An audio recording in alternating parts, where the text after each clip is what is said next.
Djulian,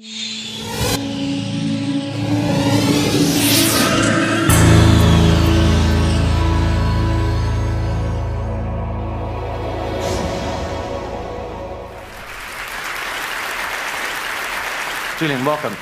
It's been reported that WikiLeaks, your baby, has, in the last few years, has released more classified documents than the rest of the world's media combined. Can that possibly be true? Yeah, can it possibly be true? It's a worry, isn't it? That the rest of the world's media is doing such a bad job that a little group of activists is able to release more of that type of information than the rest of the world press combined. How does it work? How do people release the documents, and how do you secure their privacy? Well, so these are, as far as we can tell, classical whistleblowers, and we have a number of ways for them to get information to us. So we use this state-of-the-art encryption to bounce stuff around the internet to hide trails, pass it through legal jurisdictions like Sweden and Belgium to enact those legal protections. We get information in the mail, the regular postal mail, encrypted or not, vet it like a regular news organization, format it, which is sometimes something that's quite hard to do when you're talking about giant databases of information, release it to the public, and then defend ourselves against the inevitable legal and political attacks. So you make an effort to ensure the documents are legitimate, but you actually almost never know who the identity of the source is. That's right. Is. Yeah, very rarely do we ever know. And if we find out at some stage, then we destroy that information as soon as possible. God damn it. I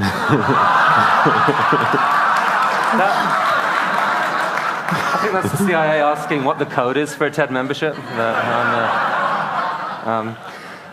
So let's take an example. Actually, this is something you leaked a few years ago. If we can have this document up. So this was a story in Kenya a few years ago. Can you tell us what you leaked and what happened? So this is the Kroll report. This was a secret intelligence report commissioned by the Kenyan government after its election in 2004. Prior to 2004, Kenya was ruled by Daniel Arap Moi for about 18 years. He was a soft dictator of Kenya. And when Kibaki got into power through a coalition of forces that were trying to clean up corruption in Kenya, they commissioned this report, spent about £2 million on this and an associated report. And then the government sat on it and used it for political leverage over Moi, who was the richest man, still is the richest man in Kenya. It's the holy grail of Kenyan journalism. So I went there in 2007 and we managed to get hold of this just prior to the election, the national election, December 28. When we released that report, we did so 3 days after the new president, Kibaki, had decided to pal up with the man that he was going to clean out, Daniel Arap Moi. So this report then became a dead albatross around President Kibaki's neck. And I mean, to cut a long story short, word of the report leaked into Kenya, not from the official media, but indirectly. And in your opinion, it actually shifted the election. Yeah, so this became front page of The Guardian and was then printed in all the surrounding countries of Kenya, in Tanzania and South African press. And so it came in from the outside. And that, after a couple of days, made the Kenyan press feel safe to talk about it. And it ran for 20 nights straight on Kenyan TV, shifted the vote by 10%, according to a Kenyan intelligence report, which changed the result of the election. Wow. So your leak really substantially changed the world. Yep.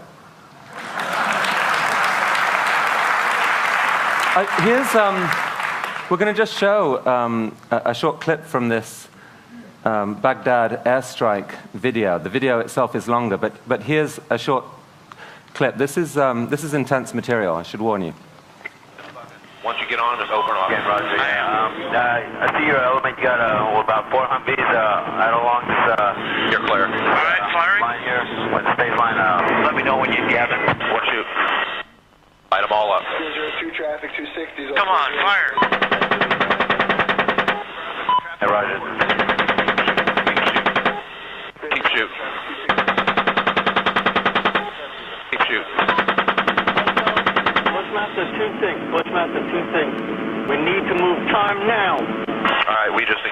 all 8 individuals.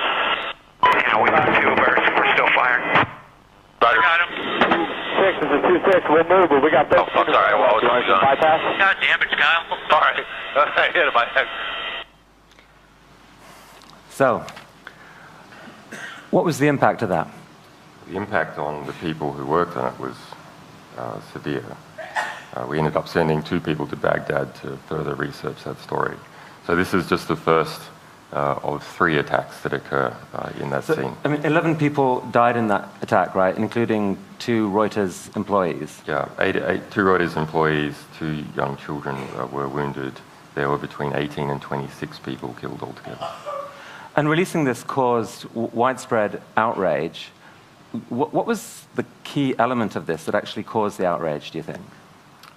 I don't know. I guess people can see the gross disparity in force. You have guys walking in a relaxed way down the street, and then a Apache helicopter sitting up at 1 kilometre firing 30mm cannon shells on everyone, looking for any excuse to do so, and killing people, rescuing the wounded. And there was 2 journalists involved who clearly weren't insurgents because that's their full-time job. I mean, there's been this US intelligence analyst, Bradley Manning, arrested, and it's alleged that he confessed in a chat room to have leaked this video to you, along with 280,000 classified US embassy cables. I mean, did he? Well, we have denied receiving those cables. He has been charged about 5 days ago with obtaining 150,000 cables and releasing 50. We have released early in the year a cable from the Reykjavik US Embassy, but this is not necessarily connected. I mean, I was a known visitor of that embassy. I mean, if you did receive thousands of US Embassy diplomatic cables... We would have released them. Yeah. You would? Yeah. Because?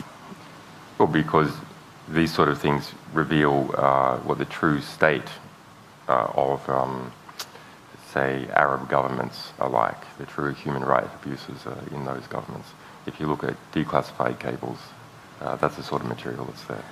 So let's talk a little more broadly about this. I mean, in general, what's your philosophy? Why is it right to encourage leaking of secret information?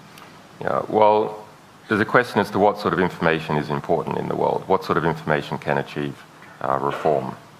And there's a lot of information. So information that organizations are spending economic effort into concealing, that's a really good signal that when the information gets out, there's a hope of it doing some good. Because the organizations that know it best, that know it from the inside out, are spending work to conceal it. And that's what we've found in practice, and that's what the history of journalism is.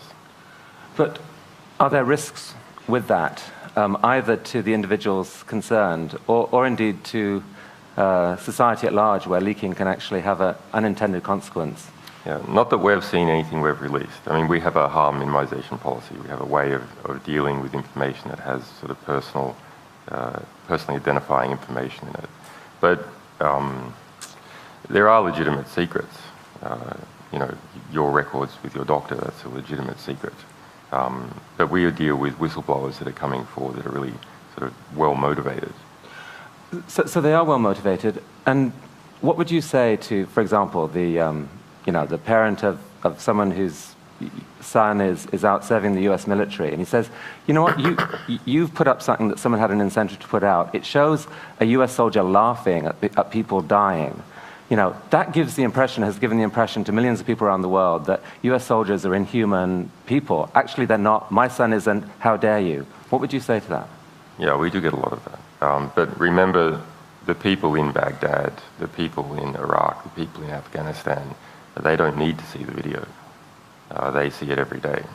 So it's not going to change their opinion. It's not going to change their perception. That's what they see every day. It will change the perception and opinion of the people who are paying for it all. And that's our hope.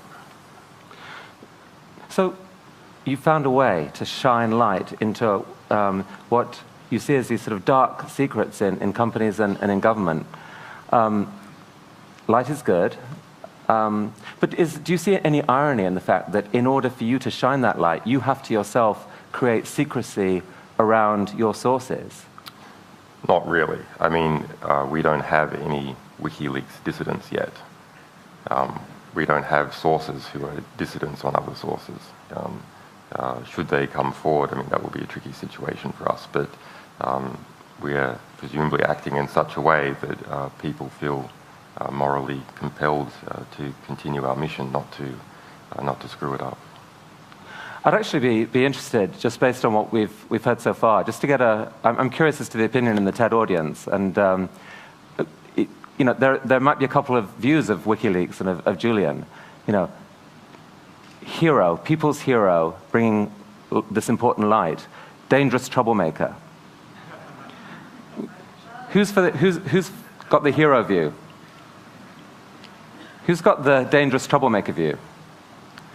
Well, it's Oh, come on. There must be some. it's a soft crowd, Djulian, a soft crowd. We have to try better. Let's show them another example. Now, here's something that you haven't yet leaked, but I think for TED, you are. I mean, it's an intriguing story that's just happened, right? Yeah. What is this? So this is like a sample of what we do sort of every day. So late last year, in November last year, there was a series of well blowouts in Albania. Like the well blowout in the Gulf of Mexico, but not quite as big. And we got a report, a sort of engineering analysis into what happened, saying that in fact security guards from some rival various competing oil firms had in fact parked trucks there and blown them up. And the Albanian part of the Albanian government was in this, etc., etc. And the engineering report had nothing on the top of it. So it was an extremely difficult document for us. We couldn't verify it because we didn't know who wrote it and knew what it was about. So we were kind of skeptical that maybe it was a competing oil firm just sort of playing the issue up. So under that basis, we put it out and said, look, we're skeptical about this thing. We don't know, but what can we do? The material looks good, it feels right, but we just can't verify it. And we then got a letter just this week from the company who wrote it, wanting to track down the source. Saying, hey, we want to track down the source, and we were like, oh, tell us more. What document is it precisely you're talking about? Can you show that you had legal authority over that document? Is it really yours? So they sent us this screenshot with the author in the like Microsoft Word ID. Yeah.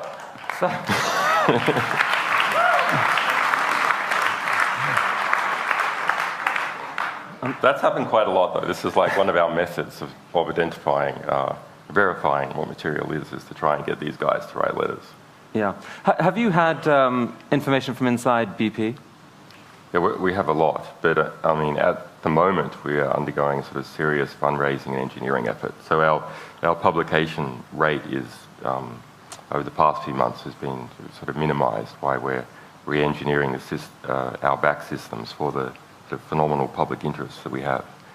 That's a problem. I mean, like any sort of growing startup organisation, we are sort of overwhelmed by our growth, and that means we're getting enormous quantity of whistleblower disclosures of a very high calibre, but don't have enough people to actually process and vet this information. So that's the key bottleneck, basically journalistic volunteers and or the funding of journalistic salaries. Yeah, yeah, right. And trusted people. I mean, we're an organisation that is hard to grow very quickly because of the sort of material we deal with. So we have to restructure in order to have people who would deal with the higher national security stuff and then lower security cases. So help us understand a bit more about you personally and how you came to do this. And I think I read that as a kid, you went to 37 different schools. Can that be right? You know, my parents were in the movie business and then on the run from a cult. So the combination between the two. I mean, a psychologist might say that's a recipe for breeding paranoia. What, the movie business?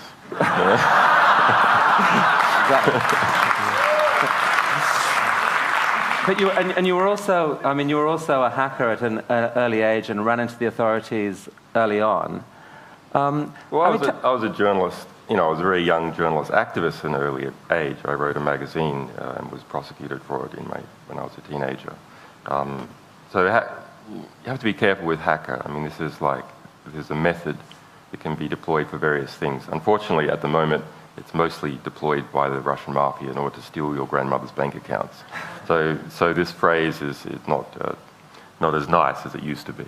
Yeah, well, I certainly don't think you're stealing anyone's grandmother's bank account. But what about, I mean, your core values? Can you give us a sense of what they are and maybe some incident in your life that helped determine them? I'm not sure about the incident, but the core values, well, capable, generous men do not create victims, they nurture victims. And that's something from my father and something from other capable, generous men that has been in my life. Capable, generous men do not create victims, they nurture victims. Yeah, and you know, I'm a combative person, so I'm not actually so big on the nurture, but some way, there is another way of nurturing victims, which is to police perpetrators of crime. And so that is something that has been in my character for a long time. So just tell us very quickly in the last minute that's remaining, what happened in Iceland? You basically published something there, ran into trouble with the bank. The news service there was injuncted from running the story. Instead, they publicized your site. That made you very high profile in Iceland. What happened next? Yeah, so this is a great case. You know, Iceland went through this financial crisis. It was the hardest hit of any country in the world. Its banking sector was 10 times the GDP of the rest of the economy. Anyway, so we released this report in July last year, and the national TV station was injuncted 5 minutes before it went on air, like out of a movie. Injunction landed on the news desk, and the newsreader was like, this has never happened before, what do we do? Well, we just show the website instead for all that time as a filler. And we became very famous in Iceland, went to Iceland and spoke about this issue. And there was a feeling in the community that should never happen again. And as a result, working with Icelandic politicians and some other international legal experts, we put together a new sort of package of legislation for Iceland to sort of become an offshore haven for the free press. With the strongest journalistic protections in the world, with a new Nobel Prize for freedom of speech. Iceland's a Nordic country, so like Norway, it's able to tap into the system. And just a month ago, this was passed by the Icelandic parliament unanimously. Wow. So, last question, Djulian. When you think of the future then, do you think it's more likely to be Big Brother exerting more control, more secrecy, or us watching Big Brother, or it's just all to be played for either way? I'm not sure which way it's going to go. I mean, there's enormous pressures to harmonize freedom of speech legislation and transparency legislation around the world, within the EU, between China, the United States. Which way is it going to go? It's hard to see. That's why it's a very interesting time to be in, because with just a little bit of effort, we can shift it one way or the other. Well, it looks like I'm reflecting the audience's opinion to say, Djulian, be careful and all power to you. Thank you, Chris. Thank you.